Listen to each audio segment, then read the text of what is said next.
everybody. Welcome to another edition of the Big Joel Show.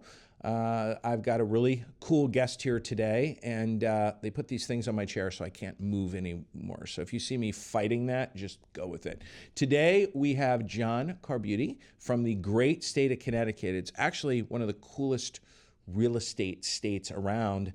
And John is the broker owner of Carbutti Real Estate. And he's an extremely interesting guy. He's got a cool business model that I think everyone will want to hear. He's a very organized guy. And you know, the thing about Connecticut, which is really interesting, 30 days ago, Greater Hartford was the #1 active market in the whole country. While everyone's complaining about inventory and whatever. And I know inventory is still low, but literally #1. And extremely affordable. People are surprised. That's what's incredible. I know. If you come from, you know, I think when you look at Fairfield and you know, down Fairfield, it's almost like it's New York City Metro. It's a different, I realize when you get to the top of Fairfield, it's a little different. Get north of Trumbull or whatever, it's a little different. Yes. But it's sort of bedroom community of New York City Metro. But where your bread and butter is pretty much cooking. Because it is affordable, and even at the rates where they are, you can still buy stuff. Absolutely. So tell me, John, tell me, when did you get into real estate? Well, I kind of grew up in real estate. My dad was a broker early on growing up. I never wanted to get into real estate, to tell you the truth. I graduated from college. I saw how hard my father worked, so I took a different path. Just to cut off the yell, they're going to yell at you for the chair twisting. I get in trouble for it all the time. Oh, no. Watch. Plant. They're going to yell at you. No, just kidding.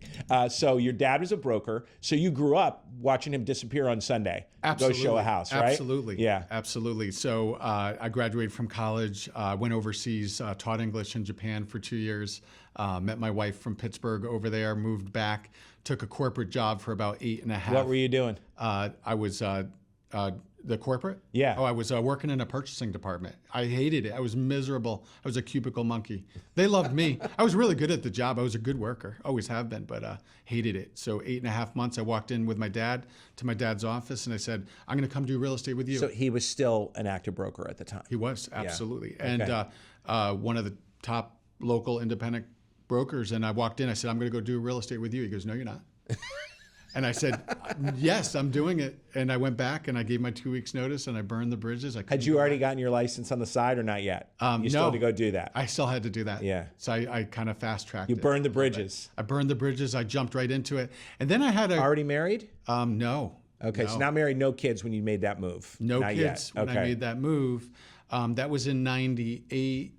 And then I was, first year and a half, I was like, whoa, this was, this is... Where did my salary go? Exactly. This isn't good. Yeah, there's, I'm not getting a weekly paycheck. And, I thought it was going to be a little bit easier since my father owned the company. And I had to work twice as hard as everyone else. It's always that way. I know. And he didn't throw me any bone at all. And I loved him for it because he made me work. And every success I had was my own. Right. And, so 98 is when you got licensed. 98 was when I got licensed. So you're 25 years in, huh? Easily. Yeah. I'm coming up on 26. Got it. So you went through the first crash as well. I'm calling it the first crash, but you went through the crash. Oh, yeah. As well. Oh, yeah. And interesting. Now, did you, in your market, which is a little different, were there a lot of foreclosures in your market or not? There were. A ton. And was it new construction that people went overboard or no? They were just getting loans with zero down? They were just getting loans with zero down. I mean, people were getting mortgages, obviously, that never should have gotten a mortgage. And it was just, it was like, oh, you've had 4 different jobs in the last 6 months and you have zero credit and no money? No problem. Well, the best is, what do you do? I'm a teacher. How much do you make? $150,000 a year. You're thinking, where do you teach? And they just wrote it down and gave them a loan. I know. It was crazy. It was anybody who wasn't, any of the agents in this marketplace who weren't in that marketplace just don't understand. Yeah, It's hard. Yeah. So tell me, you obviously started very traditional, just ground and pound, right? Just looking for houses to sell and buyers to sell houses to. And when did you start moving to what I'll call the modern day Carbutti model, which just in a nutshell, I'm going to let John explain it, but is a very heavy driving.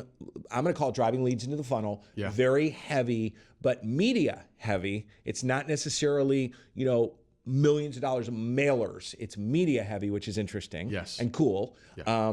And when did you start when did that move? Was that after 2008 that you started going that way, or? It was. So, between 98 and when I bought the business from my dad on May 11th of 2010, I still remember the day I tried to get him to give it after to me. It was crash. It was about 6 months after I bought the business in 2010 that I started going on the radio. So now, did you have traditional? So in 2010, were there some agents there that had worked for your dad for a while that were just on traditional splits, hanging out, and they stayed? They were there, yes, doing their own business, their own sphere, doing their own thing, right? Yes. So what happened was I almost didn't buy the business. Believe it or not, I thought that between 98 and 2010, I think I fired myself 4 times. Family-owned businesses have just a differerent dynamic. Anybody who's not in a family-owned business just doesn't understand. It's a different dynamic. Yeah, they think you got a gift. Meanwhile, you got coal in your stocking every day. And my father was one of the best mentors and one of the best business owners to model myself after. I could, he taught me so much about instilling confidence and transmitting strength with people. And it's not about the sales, it's about instilling confidence.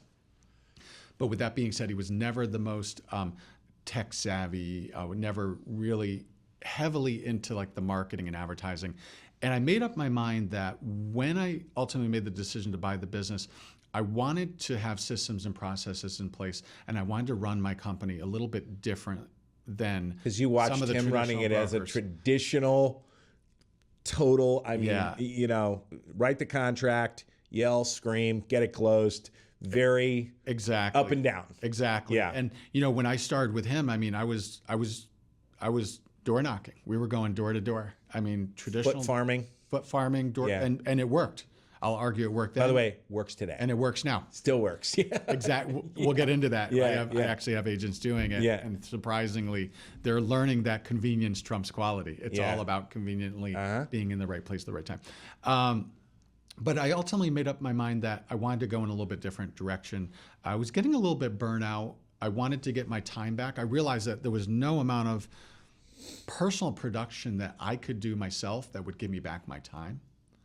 So because you were running and gunning. You were showing a house at 7:30 on Friday night, doing what you had to do. Right? 7 days a week. Yeah. 7 days a week. And with a wife and kids and, wanting to go to sporting events. So now we have the kids. So 2010, how old are the kids? Oh my God, 2010, the kids are 8 and 10. Okay, so you got kids going to baseball and going to gymnastics, soccer, and going here, all over the place. Yes. Right. Okay.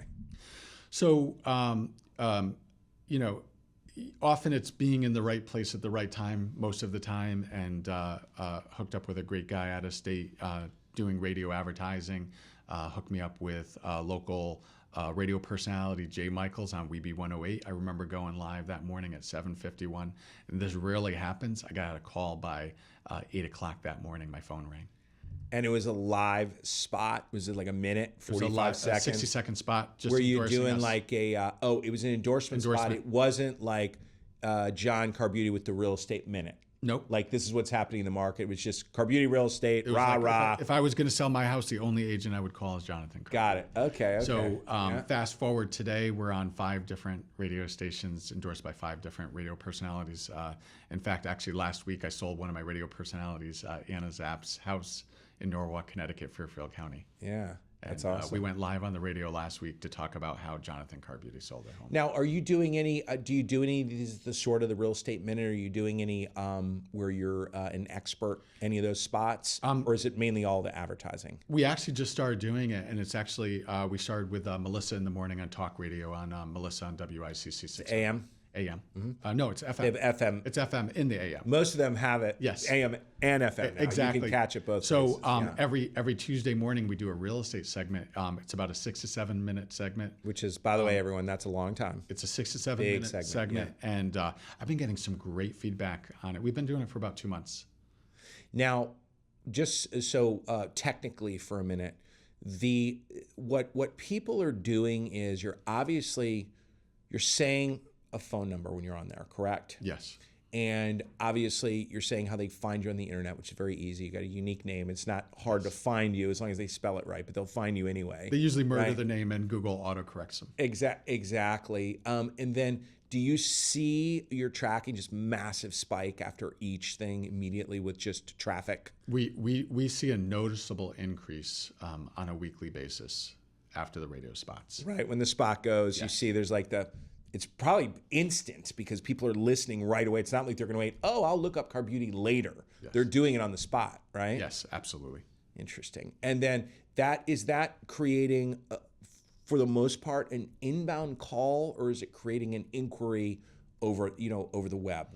How does this stuff come in? Both. My phone has rang. My cell phone rings. Sometimes I'll answer the phone. It goes to your phone? It goes to my phone, and they're shocked when I answer my phone. And I've had John Carbutti. I've had people say, "Wait a minute, is this John Carbutti, the same guy on the radio?" I said, "You got me," and they'll say, "Well, my God, just the fact that you answered your phone that works for me." Amazing. It's again, it's that. And that's I think I give that credit to my dad. One of the things my father always taught me was, no matter what, you always answer your phone. That's old school. Great things happen when you answer your phone. What about TV? Do you do any TV stuff, or is it all radio? We do some TV, mostly radio. We do have an endorsement by Barbara Corcoran from Shark Tank as well. Nice, but very little TV. Have you thought about that, or is that just a medium that? I used to heavily do a lot of TV advertising with our 30-second commercial, but believe it or not, radio was outperforming. So are any of these stations on Sirius as well, or they're all local stations? All local stations. Because what we've discovered is that those local stations, local people who own homes, listen to them, and they're extremely loyal listeners. Yeah, yes. And it's also interestingly enough, it's people that can and want to buy too, I think, yes, that are listening to that station. It's not that someone younger is not going to buy, but that sweet spot right there to list their house and sell them a new house. Absolutely. That's someone who's turning on, like I was in heavy traffic somewhere and I didn't, I was crawling. I did not go to my phone. I went right to, we're in DC right now, WTOP, which has traffic and weather every 7 minutes. I was like, bam. I was right in there, not because I could have gone and looked at my phone. Sure. Because I was crawling, but I didn't. I went right to the radio and turned on, I went right there. That's great. So how many people, so John, just for some bona fides, I skipped right over this. So are you affiliated with any large broker, or you are John Carbutti? Broker alone, right? We're an independent family-owned company. As teams goes, you're ranked pretty highly, though, in the state of Connecticut, right? Yes, I'm not sure exactly what my ranking is, but you're up there. We're definitely right? there. Yes. Okay. And how many active agents do you have right now on your hit crew? Well, that's interesting. As of this morning, yeah, assuming no one quit. As of this morning, I think we have 59 real estate agents, and we have 5 full-time support staff. Okay. And the agents, so part of your job is hiring. Absolutely. Is because you have to continue to fill. And then of the 59, I just say this for everyone else, I normally figure about 15% usually carry the load. Yes. So it would be 9 or 10 of the 59 that are like really your bangers. Is that sort of your model? Yeah, we're more like the 90-10. We got 10% doing about 90. Okay, so you got 6 people that really carry the load. Easily. Now, do they, I'm saying this just for everyone watching and listening and learning, do you distribute leads based on their close ratios? Like, do the best people get more leads or no? Yes. They do. Okay. The truthful answer is yes. We try to spread it around as much as we can. Because you want to give everyone a chance. But at the end of the day, buyer leads are different than seller leads, right? 100%. And that's what people have to understand. It takes a different capacity and necessities to work with a buyer than it does a seller. Different personalities. Yes, we're very unique in the sense that I'm a broker owner. We have 2 separate physical brick and mortar offices. Most of our agents work remotely from their home. But I'm a broker owner and I run it like a team. So I'm at the top, but I have a very strong leadership team. I have a sales manager, Lisa Holden, who was in production for about 16 years, leadership position for about 4 years. Been with us since September of 2020, one of the best hires that I've hired. I'll put it this way. The ultimate mother hen that knows what she's doing. I'll put it this way. My agents like me. They respect me. I'll say they respect me. They like me. They love Lisa. She is responsible for training and onboarding all of our agents, and she does a better job than I do. I'll be the first to admit that. And it took me a long time to find the right people and better people than me at certain functions so I could focus on those things that matter. So I know you said before, you're trying to work on the business, not in the business, which is, did you read the book, The E-Myth? Yes. Did you read that? Great Yes, book. Michael Gerber. Great book. Exactly. One a really good book. Yeah. We read that in we had a mastermind group, and I don't even want to say how it was because I know I look so young to everyone, but it was in the 90s where we would meet and we read that book and we'd talk about it. Yes. About that book, about working in your business, not on your business, with a guy named Mike Vance. Yes. Who wrote Think Outside the Box. Great book. And he was one of the original guys with Walt Disney in Orlando. And so he would meet with us, the 10 of us, quarterly. And we would talk about that book because we were all sort of running our own big sales engines, and we were all in our business all day, like no time to develop anything. So if people, John, number one, tell me some of the traits of your top producers, of your top people, what they do every day. I'm pretty sure they pick up their phone. I'm betting they do that or they'd be fired. But what else do they do? What do your top people do? Because people watch this, they watch this show and they love to take things away. And even if it's stuff they're already doing, they just love to hear, okay, that's it. So your top, you basically 6 people, 7 people, what do they all have in common?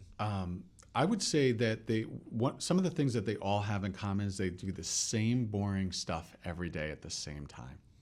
They're so good at doing the boring stuff that nobody else wants to do. They have their routines down. I could set my clock by their routines and know where they're going to be. Myself included, in the sense that I wake up at 5:50 every morning, work out. I do a 10-20 minute workout. Shower, shave, get dressed. I'm in the office by a certain time. Right. So one of the things that one of the things that we teach our agents is that the most successful people in life are the ones that stick to a routine, and they're the most consistent. So I would say consistency and routine is probably a top trait among my top performers. You'll think this is funny, but years ago, I had a colleague in Chicago. And we became friends. And so what we used to do is whenever we had a new hire, 3 months in, we would fly the person to the other guy. So I would go pick up this guy at the airport here. And for the whole day, he'd be with me, watching me all day. And then I would take him back to the airport, take him back home. And then this whole thing started where these loan officers, these other people that I met or whatever, real estate people, I met them and they wanted to come watch me for the day. And I looked at a friend of mine, I said, what is this? They said, just that they want to do it, let them do it, charge them a fair fee and let them do it. So people would come watch me for the day. And I was, closing like 50 transactions a month. I mean, I was pretty busy. I had like a deli counter in my door, basically. And at the end of the day, I would take people to the airport and they go, I heard you take like 40 phone calls and you literally said the same thing at the beginning of each call. And I watched you do, and you did the same thing on I'm like, why would I do anything else if that works perfectly? Like, and they sort of were looking at me like it was boring. I'm like, no, that's not boring. That's being successful. And it's what you're saying. It's funny you say that too. Because Lisa and I were joking the other day because we've been listening to our agents, and I say the same thing on the phone like to everybody. Right? But they are all saying the same things and using the same language that we're using and I'm using. And once that happens, we know, okay, they're on the right track. It's magical. Yeah. Because you can't, teaching. We talked about this last night at dinner. When I'm running rookie programs, new agent programs, new loan officer programs all the time, and I'll talk to 100 people and hire like 2 of them, and people are like 2 out of 100. What are you talking about? I'm like, listen, at this advanced stage in my life, I know. Like, I know. There's no guessing. None of the other 98 ever went someone else and were successful. Yeah. Like, I know I can ask all the right questions. Yes. And you know, you either get it or you don't get it. Yes. You know, and what you do, and people don't realize this, they don't put enough in this. The hardest thing to do is connect with someone over the phone. Absolutely. It's one thing to be physically with them in an open house, or to be, maybe they're in your car, old school, showing people houses when people used to do that. They'd be in your car, you know, the kids would be in the back painting with French fries in the back seat of your car, you know, and you're taking people to 3 houses. You know, if you're, old school agents prided themselves. I used to have 1, 2, 3, the third house, contract. I used to have coloring books and a box of crayons for the kids in the back of the car. I know that sounds funny nowadays, but yeah. Exactly. And so, you know, they would drive people around and connect. Yes. And you know, and for some people it's hard to connect ever, but it's much easier when you can see someone, when they smile and they're laughing, you see their body language, what are they doing? But you know, people don't understand, over the phone, it's amazing. I'll tell people all the time, I'll say, if you hear a dog bark, what do you do? And they'll say, oh, what do you mean? And I'll say, if you hear a dog bark, what do you do? And they'll say, I say, well, I ask what kind of dog you have. And I ask what the dog's name is. And then I'm going to write it down. And I'm going to put it in your contact, in my phone, in the notes. And then when I talk to you next time, if I don't hear the dog barking, I'm going to go, where's Sparky? And they go, wait, what? What are you talking about? Because they want some takedown script to sell someone something. I'm like, no, I don't care about selling. I just want to connect. Exactly. I just want to connect. And they're like, wait, what? What are you doing? I'm like, why wouldn't you? Yes. Now, you can't be insincere about it. I love dogs. So I hear a dog. I love dogs. They will know I love dogs. If they go look at my Facebook, they'll know, you know, that I'm a dog person. But it's sort of an art, and you can teach it, but you either get it or you don't. So I'm sure it's exciting for you when you walk by and you're like, ooh, mini me. I hear some mini me activity going on.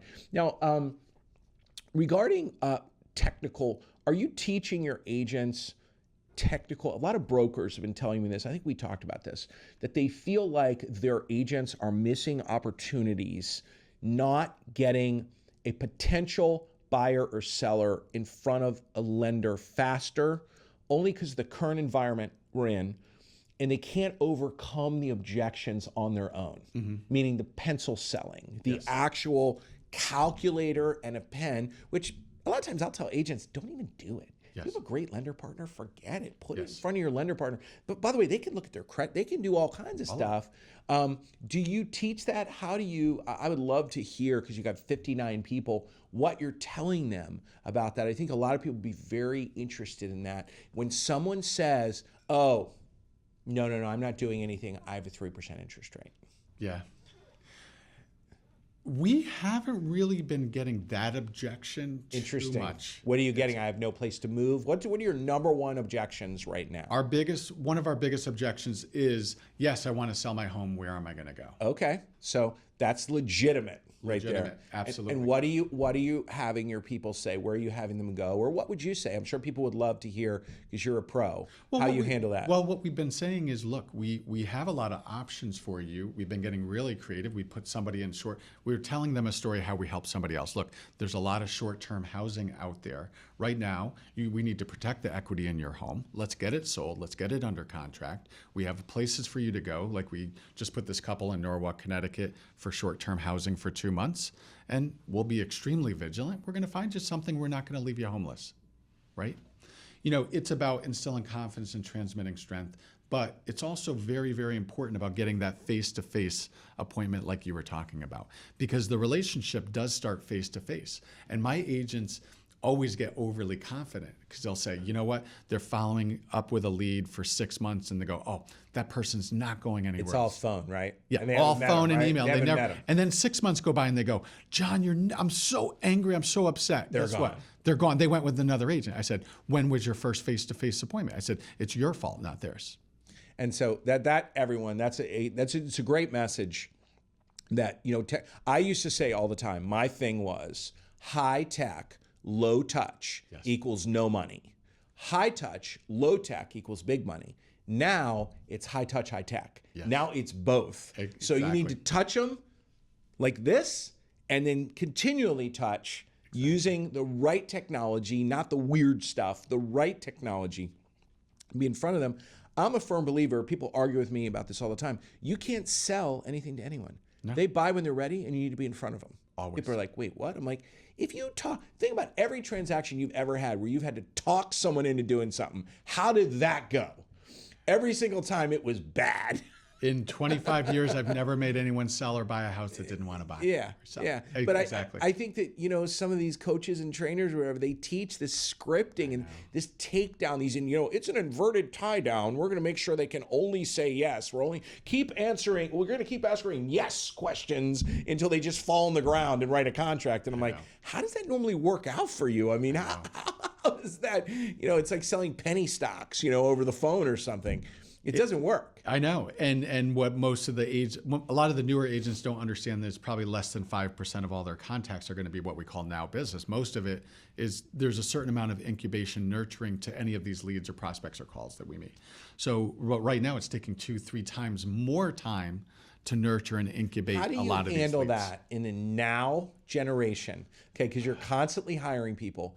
You know, you think about this, I call it a long tail. I call it, you've heard me talk about, you know, real estate expert. You've heard me go through that and then say, if you don't get that listing, you suck, basically. But you might not get it for 7 years. It's fine. Yes. This is real estate. You're just going to wait and nurture and boom, you're going to sell it when they're ready to sell it. You're not going to go make them sell it.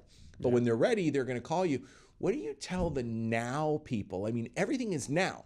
Like we want to like have a donut delivered, right? We would already have it delivered. Uber Eats would be coming here with a donut right now for us. How do you explain that? Because you're constantly hiring agents. What do you tell them? I'd love to hear what you say. I use the word long tail, but what do you say? It's difficult. I mean, before we were trying to make real estate look glamorous, quite honestly, when we were trying to recruit agents, like, come on in, the water's fine, everything's gonna be great, you're gonna make $1 million. Right. Now we're trying to scare the you-know-what out of them and really say, look, are you sure you want to do this? You have no idea. You know, you're going to get your teeth kicked in, and you're going to get beat up, and you're going to have to show up every day, and you're going to have failure after failure after failure until you find your first success. Are you ready for this? Are you truly, truly ready for this? Right? You know, trying to scare them a little bit, and the ones that stick around are the ones that we're like, okay, let's get started. What do you find with resumes? I'm curious because you guys are looking a lot. I know you have someone really doing this for you now, but I know this is core for you.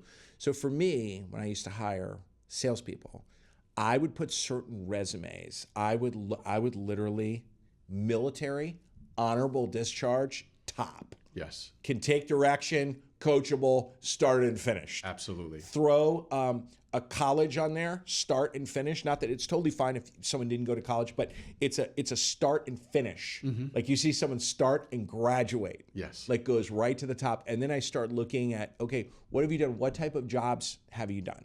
What type of stressors have you been under? Yes. Some of the best people, it doesn't happen like this anymore. Well, kind of. I guess we're back to it now is, the person selling the phones at a kiosk in a mall, all weekend usually is prime time for that's actually going to work. What are some of your things that you look for? Because I know you got to be interviewing. How many people you interview a month? You got to be, because you got to be interviewing a lot. A lot. Interviewing 30 people a month? Easily or more. What's nice is now I have Lisa doing the first interview, and if they get through Lisa, then they get to you, which has really been a game changer for us. So what are you seeing? How are you doing that? That's people ask me all the time. I know you're super successful at this. Share a little bit of that secret there. How are you getting them, and what are you looking for? So we run a monthly career night, and believe it or not, we usually about a week and a half, 2 weeks before we're running that career night, we do a radio script. So we have all of our radio personalities say, hey, if you're looking for a career in real estate, generally speaking, we get anywhere from 15 to 20 people at our career night. So what drives them there is the radio spot. Works nicely. So no radio spot, you've got to get a lot more creative. Exactly. Social media, doing videos. But the radio spot interesting Works is nice. really driving that. Yes. So someone listening to this that's not doing a lot of radio, but maybe wanted to invest just there for career night, not a bad idea. Is that a Not is a that bad idea. Yep. Not a bad idea at all. And so it says career night. What are you running up? You're running it 2 or 3 times, and then the career nights, they're going to hear it maybe 3 spots. They'll hear it. So we're running 4 days a week. So if we do it for 2 weeks, they're hearing 8 spots. Okay, 8 spots. And then where do you do the career night? At one of your offices? So or we do it in our neutral. Yeah, no, we actually do it in our office in Branford, Connecticut. Nice conference room. And we drive everybody to a website called Meet Carbutti. So it's MEET, Carbutti.com. I have my operations manager, Matt Silver. And they set up don't. What event about licensed, not licensed? How do you? It's for both. So mostly what we're looking for are the newer agents. We've had a lot more success with the newer agents. I'll argue some of our newest agents have been our best agents. Show up unlicensed and they need to go get licensed? Exactly. Okay. And they're also the most loyal because we're helping them from the beginning get licensed. Mm-hmm. We're indoctrinating them to our culture, the way we do things. And, they're just... What occupations are they coming from? What are your best ones coming from? Food and beverage. Always. Food and beverage. Bartenders, waiters, people on their feet, staff, on their absolutely. feet, used to working at night on the weekends, which is when people want to see houses for the most part. Yes. That's pretty cool. And now, tell me what you do. I know I'm getting technical here, but you already know how I am. Now, 15, 20 people show up once a month. Yes. And you hire 2 of them. 2. What happens with the other 18? And by the way, if it's nothing, it's okay. But honestly, most of them never even follow through in taking the PMP class or the pre-licensing class. Okay. They show up at the career night because they're interested, but they're not committed. And we're looking for those people. But the tack you're taking is you need to take a step forward. We just took one forward. We're not really going to follow up with you and stay in front of you unless you take this step forward. Without a doubt, we're not going to chase anyone down to sign up for a real estate class. So if you're committed and that's something that you make the decision that you want to do, then by all means make that decision. Who runs career night? You?